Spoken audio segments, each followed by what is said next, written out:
magme-makeup ako dahil aalis ako. Nalaka ako, te. Nag-chat siya sa akin. Tapos, te, nandun daw si Crush. Siyempre, kailangan ko maging maganda. Kaya naman mga te, ito ang makeup look na gagayahin natin. Ito at ito.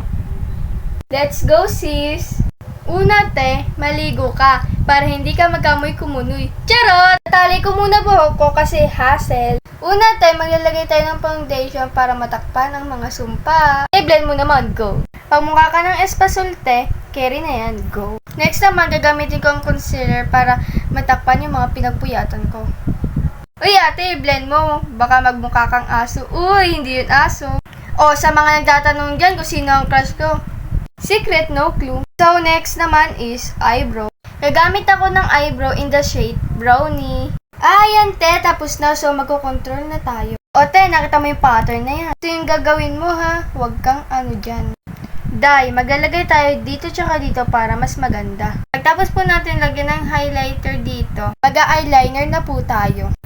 Wala na akong oras guys kasi pinagmamadali na ako pero magbabalik ako. The final look guys.